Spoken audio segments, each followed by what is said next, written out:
Welcome back to Talking Guitar, brought to you by the Carter Vintage Exchange and the North American Guitar in Nashville, Tennessee. Lindsay here, and this time I'm chatting with Kansas luthier Leo Posh, a banjo player turned guitar builder whose instruments strike a perfect balance between vintage-inspired and contemporary and customized. Leo may say that he does the quote-unquote ordinary things when it comes to his guitars, but having served his time as a repair tech at Mass Street Music, he's seen all the ways instruments can go wrong, so his commitment to classic techniques is well earned, and the results prove their merit. But while in many ways he's a very traditional builder who prefers a simple look that doesn't distract from the music, Leo doesn't shy away from challenges. He also builds mandolin family instruments, archtops and banjos, he offers beautiful custom inlays, and incorporates modern features like fan frets and soundports into his classic guitar designs. As usual, though this was a Zoom interview, I've spliced in lots of photos for our YouTube viewers. Whether you're watching or just listening, please enjoy my chat with Leo Posh.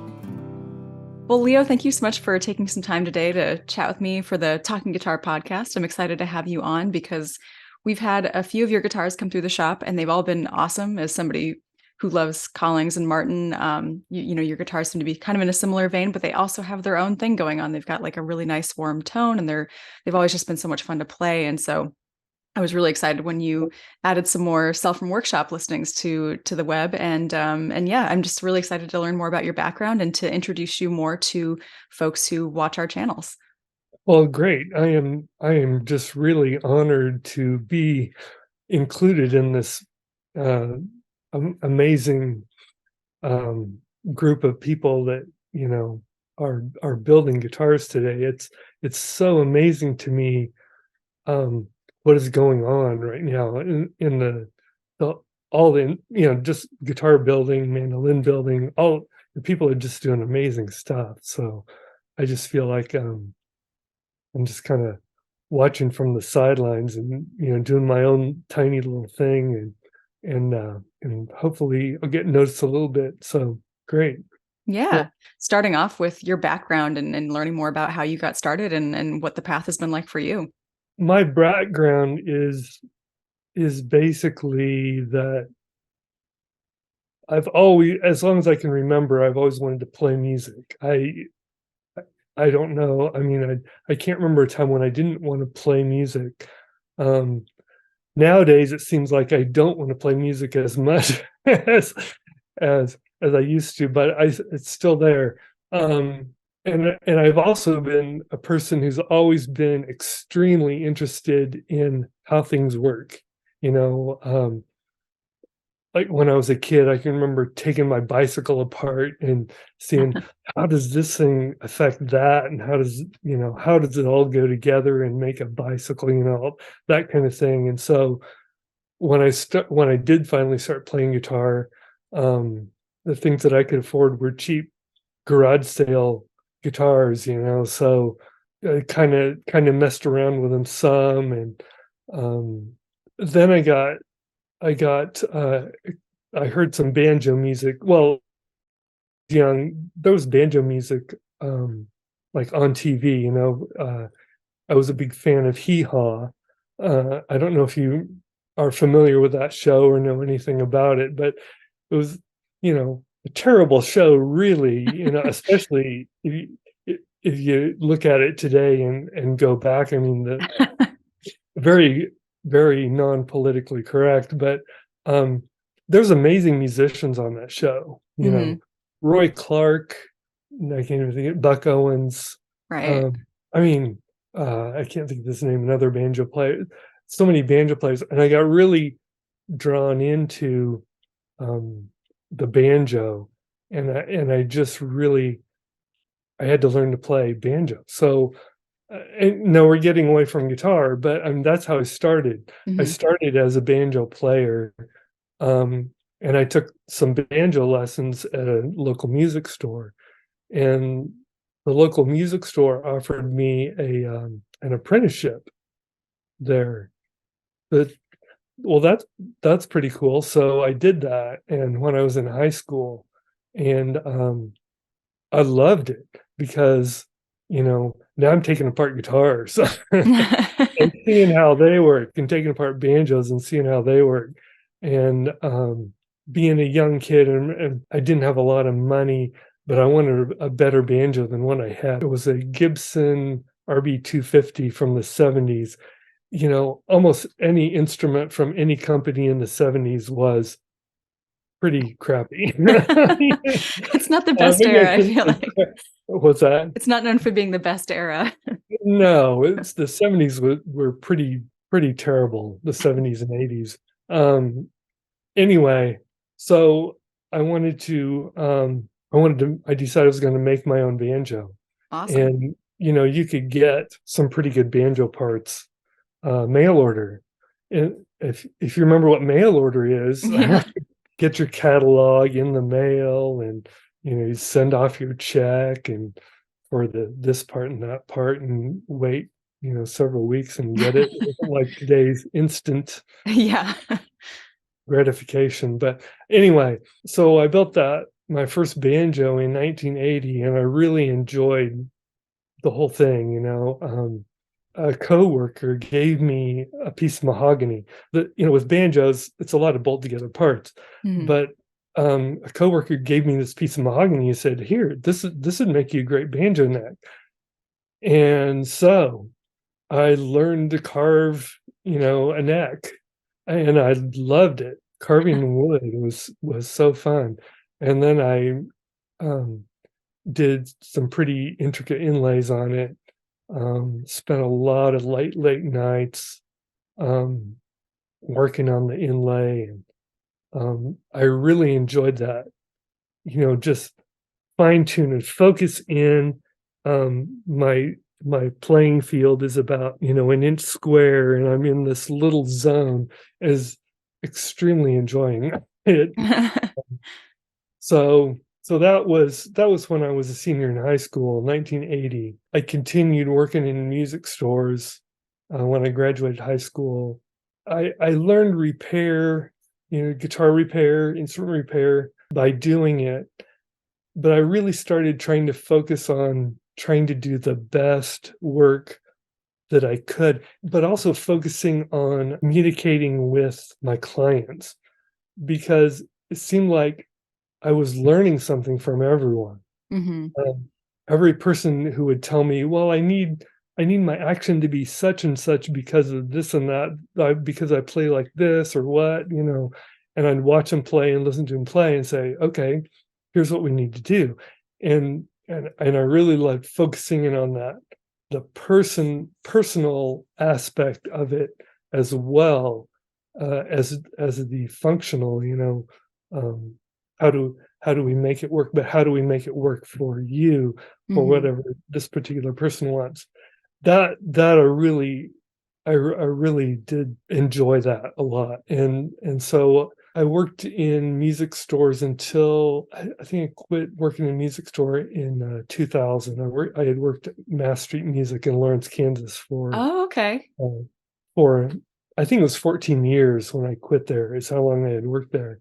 It was intense. It was intense work, because when I first started working there, when I first started, Jim's backlog was huge. And it was, I mean, because he was basically the only one doing it, and, he would have helpers occasionally, but no one who was really regular and really into it, and that's what I was. I came in, and so, we started really working on that backlog of repairs and really whittling it down, and pleasing, trying to get all of our customers happy. And um, that was one thing that was really a big focus, was trying to really get the customers um, to be happy with the work, Mhm. and to do as the best work we could possibly do. And I learned a lot from Jim, and all through that time, I'd always had in the back of my head, because when Jim got his start, he actually worked for a small guitar builder in Kansas City, and he had built, I don't know how many guitars he had built, but he had a guitar there at the store that he had started building, but it had never progressed beyond. I think the body was together, but had never been finished, never been really Gotcha. put together. So always in the back of my mind, I had, it would really be fun to build a guitar. Hmm. Um, and I built myself a few more banjos along the way, but I never really did get into guitar building at that period. Like this is say the mid '90s. There weren't that many things to choose from, Hmm. um, that really got my interest really high until Jim came back from a guitar show once with a Collings guitar. Hmm. Like, whoa, this is something that actually it sounds incredible. This is something that's amazing. Um, and this small shop in Austin's building these incredible guitars, and so I actually ended up buying a mahogany OM, a Collings, and I still have that guitar, and it's an amazing guitar. So back in my head, in the back of my head, wanting to build a guitar, and then here's these Collings guitars. Well, man, that's an amazing sound. I don't think I could ever build anything that is at that level at Hmm. all. You know, I actually got to meet Bill Collings a few years later, and what a genius he Yeah. was. I oh my gosh, incredible genius. And, the way he had, and not only his genius, but the way he had taught all the people who worked for him to look at stuff and, to really fine hone their vision to notice all this stuff. Anyway, uh, Hmm. I'm kinda going, off. No, it's true because, I like, I mean, like, Collings is still making such incredible guitars, so that's such a testament to how great Bill was that he was able to Yeah. pass that on to just this whole great team, so, Yeah, yeah. I know. It's still, whenever I think of him, I'm just so amazed at his how he'd even start something like that. It Yeah. blows my mind. My style is more, I'm just single, Mhm. work by myself, type of thing. But so anyway, when I did finally leave Mass Street Music, I still I worked here.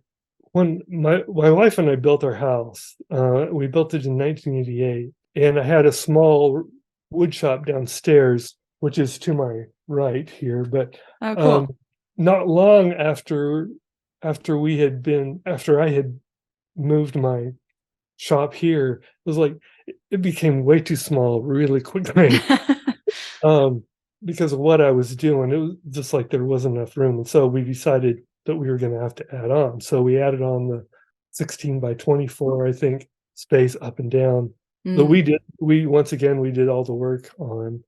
cool. I'm if you haven't figured that out, I'm kind of a very do-it-yourself guy. I mean, I love doing everything. Mhm. So, plumbing, electrical, woodworking, other stuff, and uh, That's now awesome. I've even getting into. I taught myself welding last summer. Yeah, I'm Whoa. restoring an old truck. More stuff that I love to do. So anyway, we had built our new addition here, and so I had, you know, very happy clients coming in, a lot of clients. I was working a lot, and I had this one client one day who's kind of almost like an uncle or almost a father figure to me. Roger. I did a lot of, real fine tuning stuff for him. Well, he had Parkinson's, and it had gotten gradually worse No. along as I knew him. One time he was here, and we had to fine tune stuff really, really delicately for him because of his Parkinson's. But anyway, at the end of when I had done some adjusting for him, he was talking about wanting to get a new guitar. He really wanted a new guitar, and he wanted this, and he wanted that, and so had a guitar like this, but it didn't have that, and this so and so had this, but it didn't have that, and he was going on and on and on about it. I said, Roger, why didn't you just let me build you a guitar? And practically before the words were out of my mouth, he said, yes, let's do it. So wow, okay, now I've really committed myself. Now I've got to do it. So before I knew it, Roger had a lot of influence in the what was there? There was some of those online guitar forums, and before I knew it, I had a waiting list of Oh, that's great. people. I know, it was crazy. Yeah. I haven't even built any guitars and I've already got a waiting list. This is insane. Well, anyway, that was in 2006. So I built my first guitar in 2006. I think it was last summer. I finished up number 150. Wow. Wow. That's Um, a lot, like in yeah. that time span. Well, I know it seems like it if you just think about it, but if you average it out, I guess it averaged out to like 10 or 11 guitars a year. Yeah. Uh, Yeah, I guess that's true.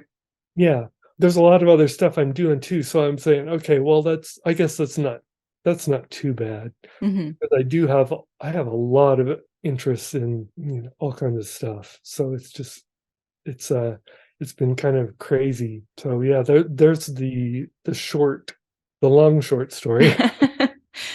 So So I think I saw on your website. So have you still been building banjos that whole time? Or do you primarily build guitars at this point? well, the market is mostly for guitar. Right. I'm really interested in, banjo's my main instrument. Hmm. That's what I play. I love bluegrass and old time. But a banjo it's another one of those things, like it's in the back of my mind, but if I wanted to really do it right, I'd get into casting, the machining. I actually Hmm. been machining for a long time. I worked at a machine shop for a year, a really high tolerance machine shop, and learned the basics of lathe work and mill work. This was right before CNC. But anyway, so the machining I could do on banjo, but the casting of the parts and stuff, I don't know if I want to do that. Right. That makes sense. I'm really interested in it, but I don't know if that's something I want to do.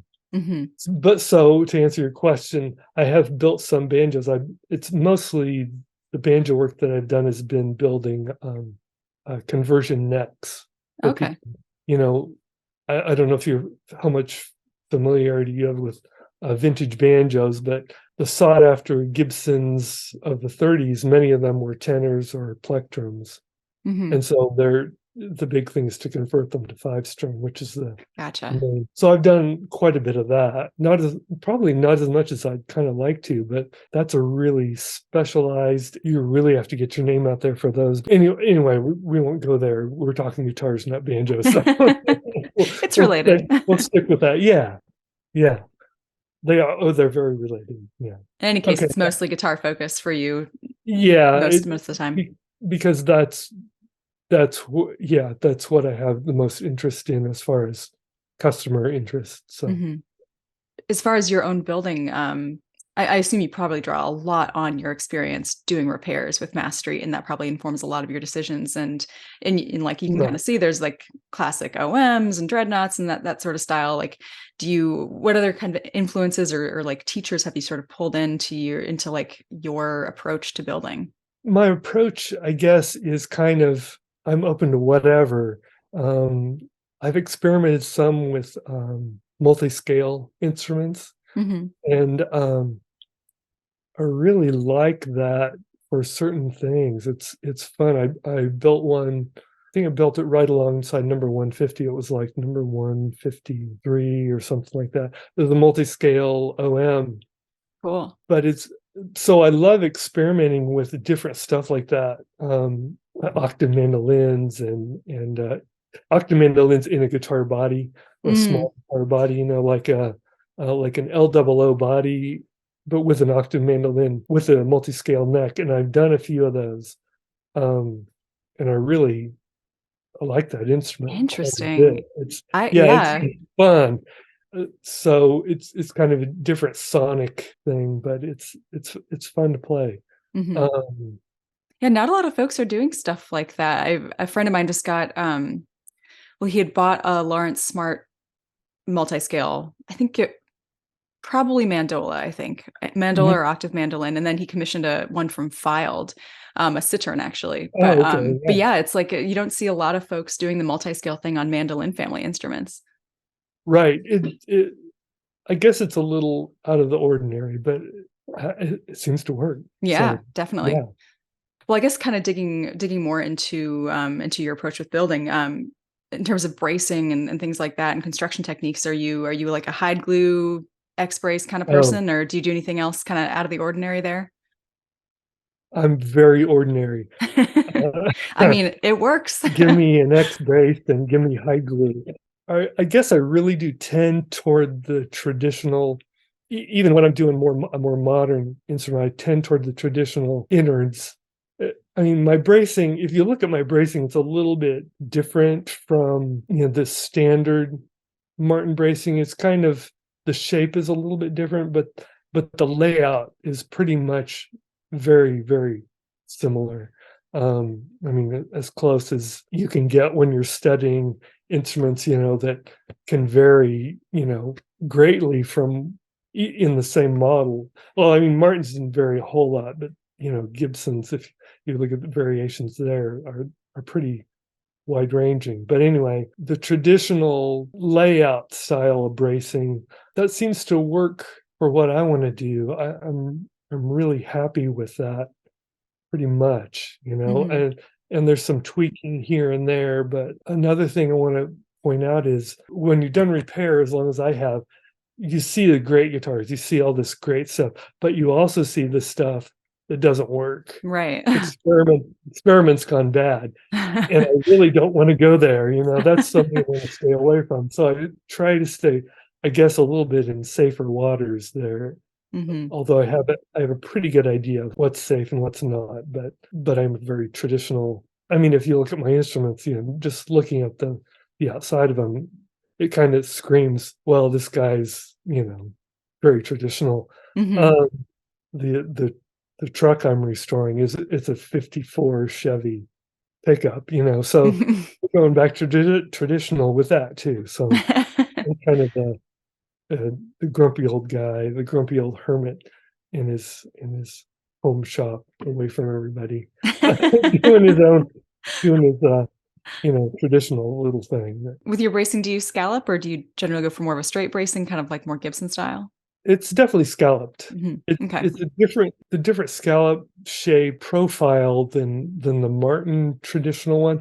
But once again, coming from a repair background, I'm have so many visions of distorted tops in my memory. Mhm. That's something that I really, flexibility is good. A certain amount of flexibility is good, but you just gotta. There's a fine line. You got to be Mhm. careful of how far to go. So I've changed that, the way I do it, a little bit compared, but I mean it's similar.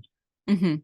Right. It's, Yeah, I mean, it's just it's a system that works, and it's like, why not start with something that, yeah, especially with your experience of having seen so many experiments gone wrong. It's like, yeah, go with what works and then adjust it for yourself.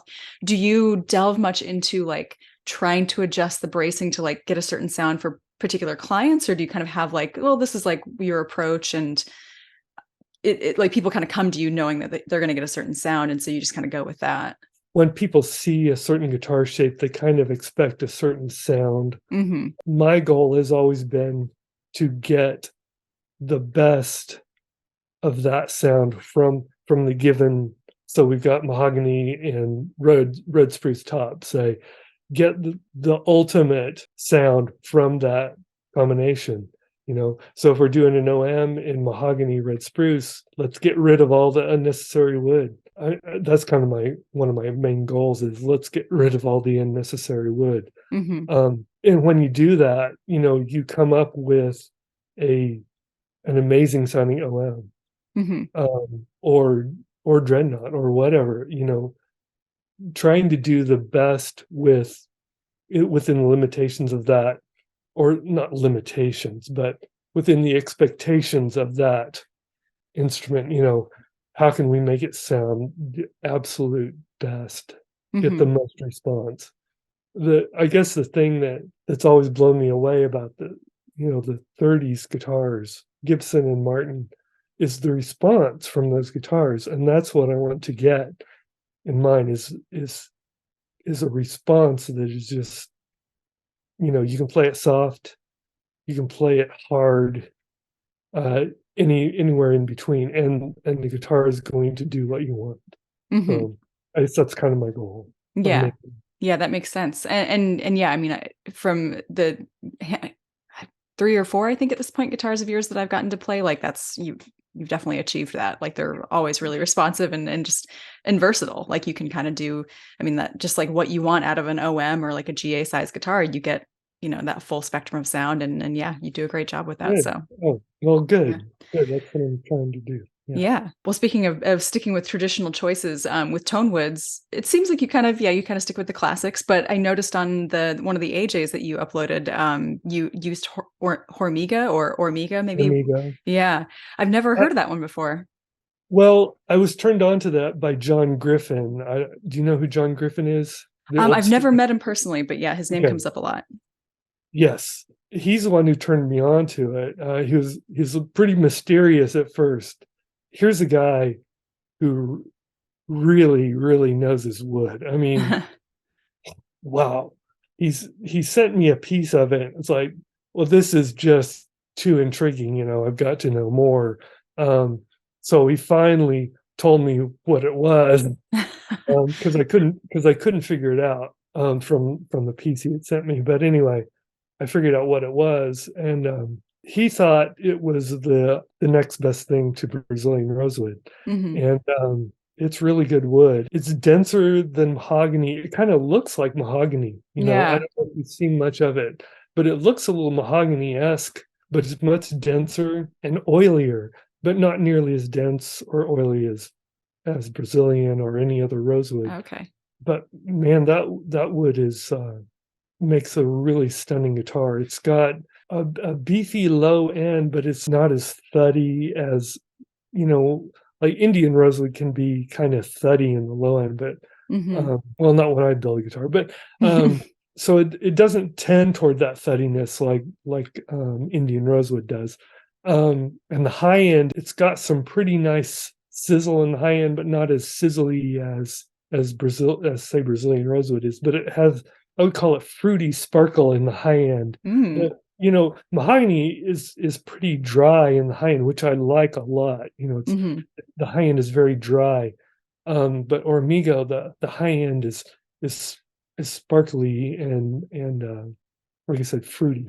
Mhm. So if that makes sense, I don't know Yeah. if these flavors convert over to sound, but it sometimes in my mind it seems like they do. So Yeah, yeah, definitely. Yeah, okay. and just from, it's always kind of hard to tell just from a video alone, but like that video of Rick Ferris playing that guitar, yeah, it definitely has, Mm. yeah, tone descriptors are always so hard, but it has a really nice high end. When you do the recordings, the building, all this stuff, I'm kind of in this little bubble here.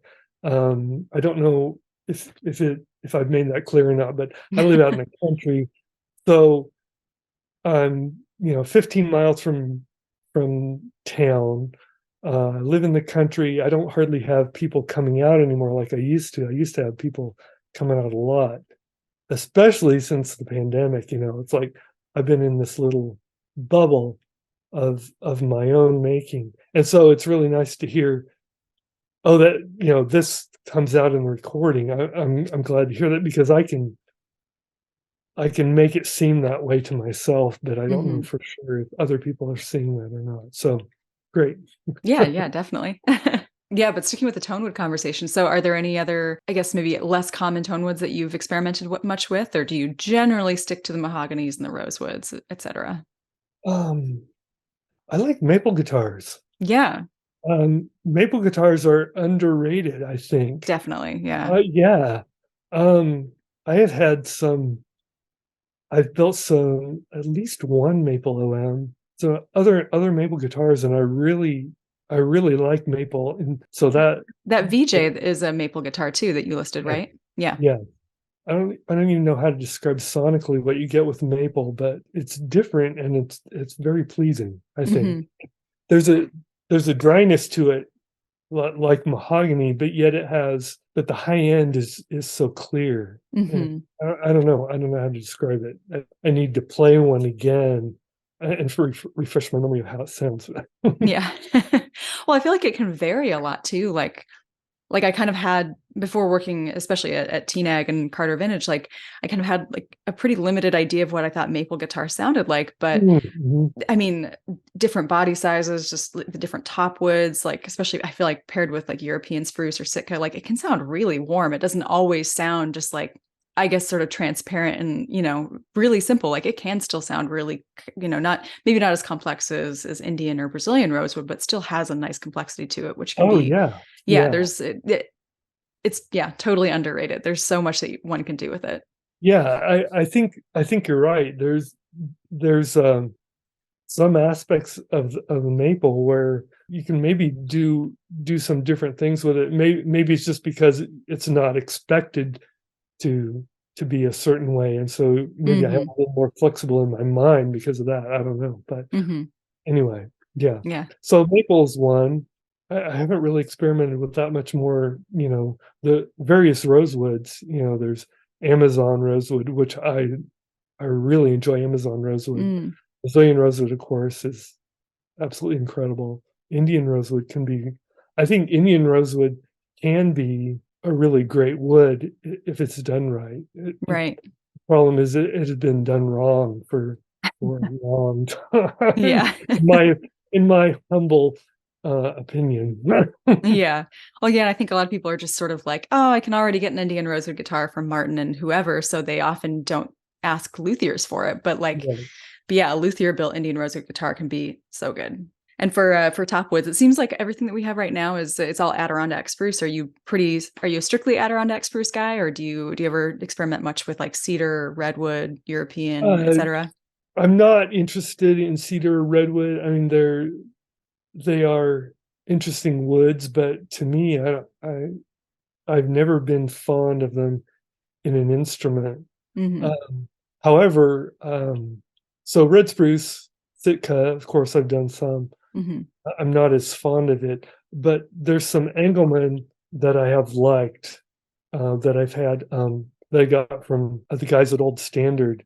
Hmm. They had a batch of Engelmann that was Jim Ruth, who works there, told me that it was much stiffer than your basic run of the mill Engelmann. I said, oh well, yeah, let me try some, and I did, and it was really cool wood. It's a little bit creamier sound than Mm. red spruce, redwood, uh, than red spruce. So that's a top wood that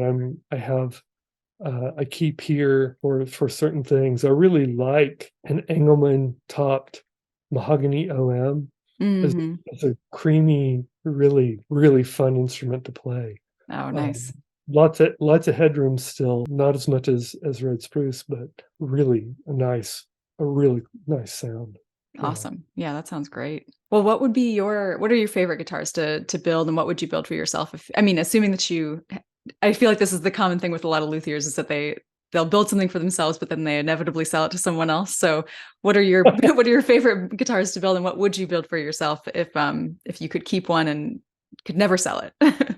Okay. Well, I have built myself some instruments purposely. I built them for myself. Well, And sort you have of. not sold Um, them. yeah, I have a dreadnought, Nice. a mahogany dreadnought. It is number 9, I think. It doesn't matter. It's an early guitar.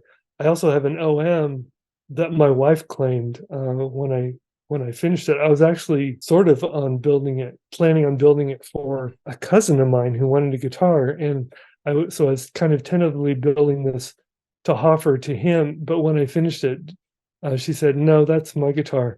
Um, so she has one, and then I built our kids. I built a single O 12 fret and a single O 14 fret for my kids. They both play a little bit around on guitar, but right now they're so busy they don't have time to play guitar.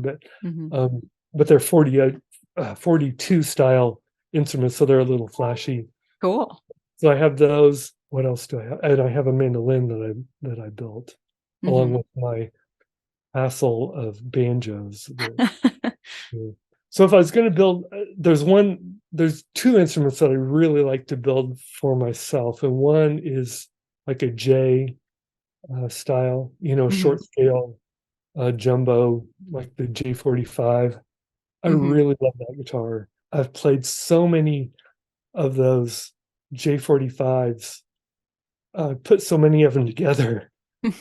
And whenever they're put back together, they just blow me away. And I just recently built one for a guy in Nashville, by the way. And I'd really like to build myself one of those. So J45.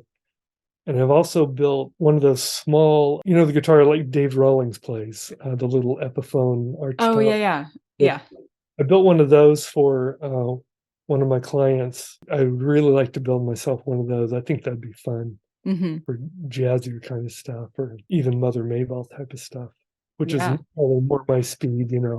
I'm I wish I could play jazz, but I'm more the Mother Maybell style player. Yeah. Well, that's awesome. So yeah, I thought I saw mandolins on your website too. So yeah, have you gotten much into building mandolins and arch shops? Because I feel like that is kind of its own, like, I don't want to say a step up, but like kind of it presents a lot of its own challenges. I would say step up. I would say, yeah, it's a step to the side, but also a Yeah. step up as far as your level of detail and craftsmanship. If you're building like an F5 with full binding and stuff, Yeah. it is going the intensive work that goes into that. And the people who can do that regularly just blow me away, because like I said, it's a step up. Doing inlay is one thing, but that kind of work it's mind-boggling. Hmm. So the mandolin that I have, that I for myself, the ones that I made for other people are fully bound and everything, but the one that I have for myself is unbound. So there's none of the fancy stuff. It's very much my style, which is plain and simple. I guess I'm kind of that. I guess if I'm building something for myself, I'm gonna make it fairly simple. Hmm. Usually. Yeah, so with your aesthetic choices, I noticed on the back of some of your headstocks, you do like a little, is it like a bluebell, or what is that little plant that's on the Oh, back of some? that is, oh shoot, I can't remember the scientific name, but that is called a grayhead coneflower, Oh, which okay. which is a wildflower that grows around here. Cool. If you can catch it in native prairies and stuff like that. Hmm. Uh, my wife and I are both really into native wildflowers and stuff like that. So we planted, little areas here and there here, and so those grayhead coneflowers kind of tend to come out. You'll see them pop up, by the walkway somewhere, and it's like, oh, there you are. That's fun to see you there. And Yeah. so so anyway, when I was first starting building, I was kind of toying with the name of wildflower instruments or wildflower guitars or something like that. And so that's where the little drawing comes from, Okay. is a holdover from that. I kind of decided that I just wanted to go with my name rather than since I'm more traditional, it is more traditional to have your name on it. So, well, that's why I decided to go. So, Oh, that's cool. yeah, Do you delve much into like fancier inlays at all, or kind of keeping with your own personal style? Do you like to keep it more simple? I guess on guitar, I think to me it just looks. I like the more understated, like the Martins from the 30s, Hmm. and the D45s. It's it's so it's so understated, but it's extremely gorgeous, and Hmm. that's what I love. So, but when I do banjos, it's go all out, sure, inlay every aspect, but once again, I mean, that's the tradition. If you've ever looked at many vintage banjos, I mean, the banjo inlay stuff is insane. Hmm. Have you paid much attention to that?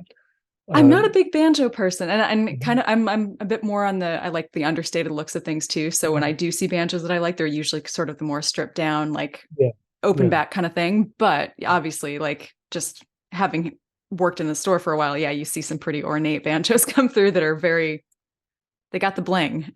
Yeah, the very bling, yes.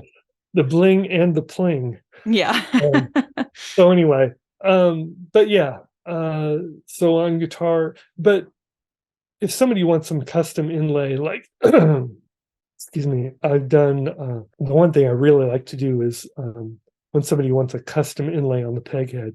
To me, that's really cool. Well, any custom inlay is cool, but I really like the peg head because it's this little open area that it's kind of, it doesn't distract from the rest of the guitar as much as, you know, when you do inlay up the fingerboard, then you're getting away from the music, you know. Yeah, yeah. No, I'm kidding, but not kidding. I'm kidding. You decide. Yeah, to Um, each their own. yeah. So yeah, I like doing fancy inlay, but I like it when we keep it to the peg head or keep it, you know, fairly subdued. Mhm. Yeah. So What is one of your favorite inlays or maybe the most out there that you've done on the headstock? Is there anything that really, like, you remember and you're like, "Oh, that one was crazy?" I did a hummingbird one a few years ago. I can't remember who that one was for. The hummingbird one was pretty intense because there's Yeah. a lot of tiny little pieces. So that was a really fun one. Another one that I really liked, someone who lived in Ireland at the time, and so I had to do all the inlay on the guitar had to be able to go out of the country without being seized. Right, Um, yeah. so we used a bunch of colored stone and stuff like that rather than any Pearl and little coral or whatever. So mhm. that was a really fun inlay too.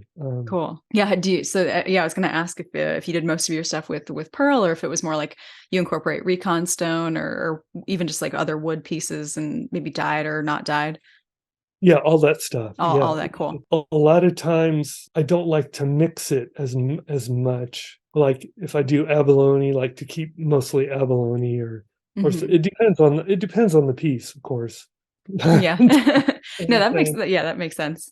One question I had too was, do you do most of your work, or are most of your guitars that you build commissions that you build for a specific person, or do you work with many shops and get things, kind of on the sales floor?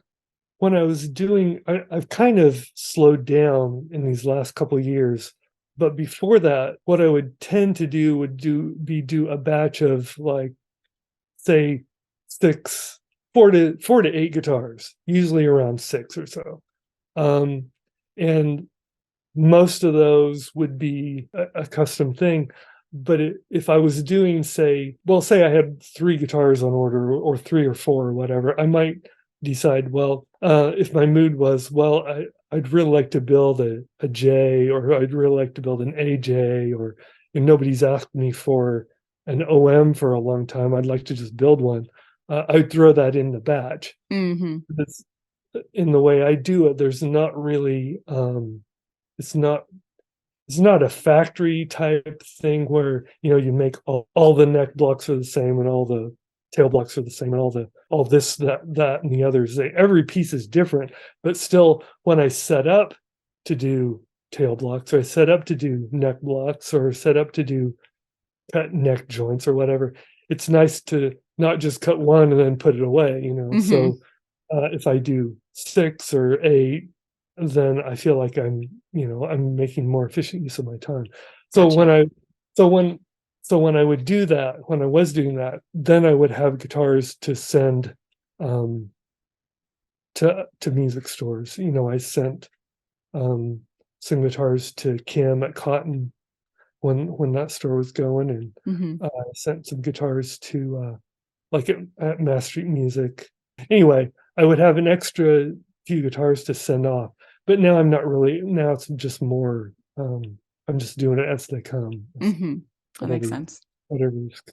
I'm not so much troubled by setting up to do just 1 or 2, whatever the part may be. You know, 1 or 2 binding routes, or 1 or 2, whatever. Mhm. Uh, Yeah. it's okay. I can deal with that inefficiency now. I'm not so bothered. Yeah, that makes sense. Um, so do you do pretty much everything in-house or do you, including finishing, or do you have a finisher outside that you send your guitars to? My finisher lives in the garage about 60 feet east of me here.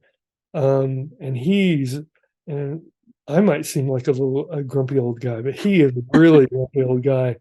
Because he's stuck out there in that bar in which houses my machine shop and garage, and also the spray booth.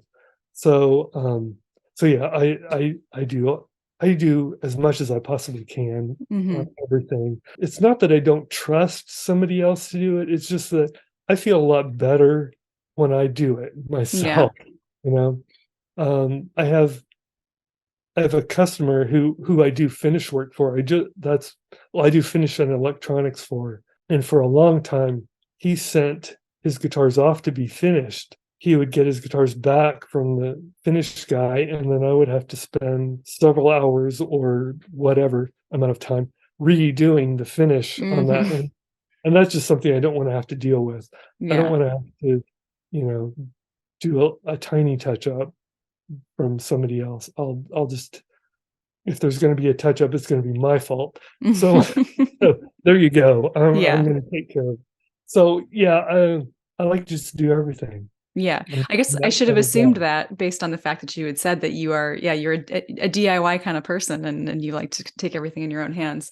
And yeah, it seems like that's finish is like the kind of the one thing that a lot of folks do have to send out for, but to be able to have that full control, I mean, I think everybody wants that. It's just sometimes it's hard to outfit yourself for it, but that's awesome It that you can is. do that. It is, and I'm lucky because I have the room to do it, and I Mhm. don't have the here in Jefferson County, Kansas, we don't have environmental regulations for how much VOCs I can put out. Nobody's going to come and measure the output on my spray booth fan on any, so I don't have to worry about that. Mhm.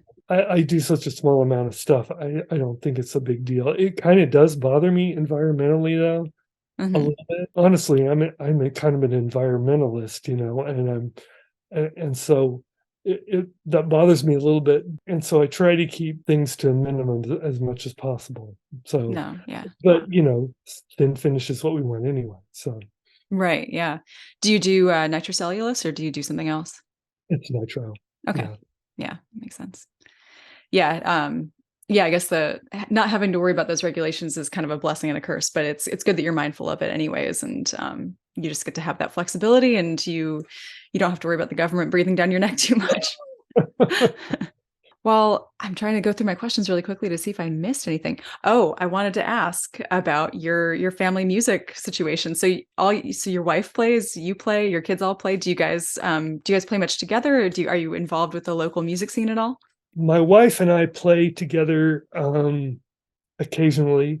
We used to play together a lot, and Oh. and we we actually met um, by we met through the banjo. We were both banjo players at local jams and stuff. And Mhm. she's a great singer, and I don't sing, so and she was willing to learn to play mandolin better than me, and so we can play together some without having dueling banjos all the time. And um, so there is a pretty good local music scene, but like I said, I've kind of been in my bubble these last few years, so I don't really know what's going on there. But I need to get back into it. I want to get back into it because I really enjoy and I miss performing. Mhm. It's it's really it's kind of another aspect of what I like to do that I haven't gotten to do for a while, and I really miss it. So Yeah. got to get back into it. Yeah, for sure. Do you guys have any music available online? The bluegrass band that I used to play in may have some videos or stuff online. I'm not sure. I can send you a CD if you want. If Yeah, I'd love that. you're interested. Oh Yeah, yeah, sure. I will. Okay. awesome. I can send you one of mine too, so it can be a fair swap. Awesome. That's great. I was really enjoying your playing, by the way, from some of that, because I watched some of the videos Oh, thank before you. we were going to do this, so that I would kind of get tuned in to what was going on. And I really enjoy your playing. It's very tasteful and thoughtful playing. It's very nice. Oh, thank you. I appreciate that. Yeah. What's next for you? Are you doing any shows or anything this year, or just kind of plugging away at building guitars and trying to get back out there playing music? I'm not sure about shows. The one show that I have gone to several times is IBMA, because bluegrass is my first love. So Mhm. the international bluegrass thing is I really enjoyed that when I went, and having a booth there was really fun. So I might go back there sometime. I don't know, or I might go back as a a regular person and not have a booth. The Folk Alliance. Oh What yeah, do you you're call it? right by Folk Alliance. The Yeah, usual one. Yeah, the yeah. big one. And so I might go over there again sometime. Hmm. I'm not sure. I really love meeting the people. And when you go to the, at the international bluegrass thing and at the Folk Alliance thing, because you meet people not just from the US, from all over the US, which is great, but people from all over. I've met some great friends from Ireland, from England, Australia. It's so Hmm. fun. I just really enjoy that. I love seeing all those different cultures and stuff just walking around together. It's really great. Yeah. Yeah. And Folk Alliance is so cool because I mean, folk is such a broad term at this point, but yeah, there's so many different styles of music that are involved with Mm. that. So whatever you might want, as long as it's like generally kind of acoustic, like it's going to be there. And so it's Yeah, yeah, really, really fun to go to those kinds of things. yeah. I love the last time I went. I spent however much time in the booth during the day, and then at night, I just got lost in all the amazing music that was going on in there. Yeah. It was so incredible. It was, Hmm. yeah, it was great. Yeah. Yeah, and I'm surprised that more luthiers don't do things like that. Like I think it was John Slobod who was talking about going to Swananoa and how, there obviously there are the guitar shows, but you want, it's good to go to those music centered things too. And there are usually like a few folks who are exhibiting with their instruments, but like that's such a great place to go and connect with players and get your hands or Yeah, get your instruments into their hands. So yeah, yeah, yeah, that's a good thing to do for sure. yeah, for sure. Yeah. Well, Leo, I think I'm out of questions, and this has been so nice to chat with you, and I'm excited to hopefully get some more of your guitars sold and get to have some more come through the shop. And yeah, I've got nothing else, but this has been great to connect with you. Okay, great. This is really fun. I Yeah, had a great little time telling my tale. yeah. So,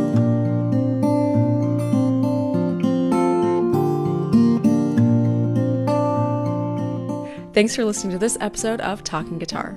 In addition to the 2 pre-owned Posh guitars we have in the shop now, Leo has several from workshop listings for guitars that you can order directly from him, including an advanced jumbo model featuring Ormigo, that beautiful Brazilian rosewood-like tonewood that we discussed, as well as a 13-fret mahogany 00 and an Indian rosewood AJ, all with red spruce tops.